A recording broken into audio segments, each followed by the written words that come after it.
You look at 70% of the money, or 60% of the money goes to education in the state budget.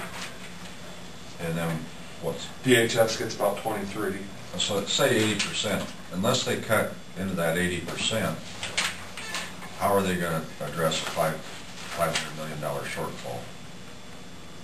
After listening to Senator Kibbe, a rural senator from north central Iowa, I wouldn't be surprised if they spend everything they can out of the cash reserve and postpone dealing with the shortfall till next year. They just said that last night on the radio. Somebody was talking about that on NPR. I was just so disappointed. You know, it's just like the stimulus money.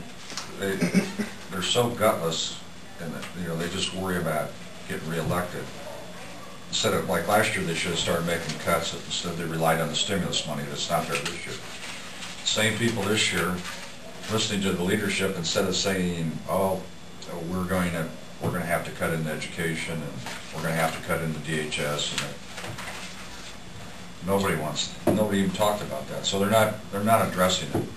And you know, that being said, I wouldn't be surprised if they renege on their word and take some money out of road use. I wouldn't trust those.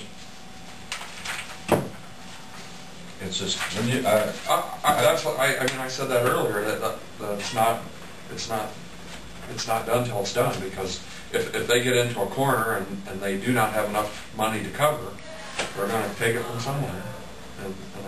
And Kibbe said that he would vote for and support any union legislation that would come before the entity.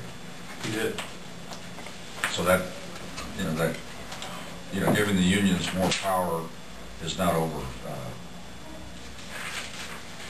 They also indicated in that category something about the possibility of making that optional on a county by county basis. Do you remember that? Mm-hmm. Which just seemed bizarre to me. The right to work thing? One portion of fair share would be a better way. Okay. Fair share is a time.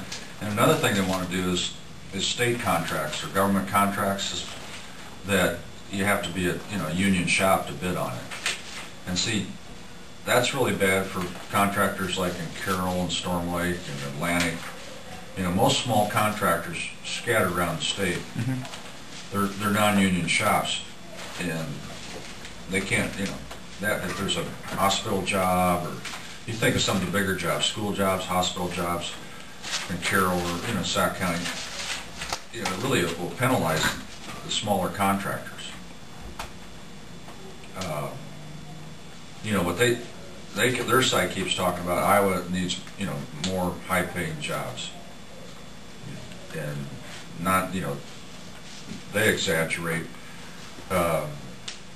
Why reward a contract to a contractor that has a core nucleus of skilled workers and managers, and they rely heavily on immigrant labor or raw labor, cheap labor.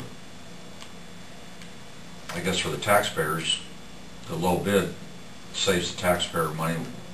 We can build more rooms in a school if we can do it cheaper. There's different ways to look at it. But didn't the governor in the last 2 weeks make that an executive order? Yeah. So he kind of did it anyway. It might not be legal.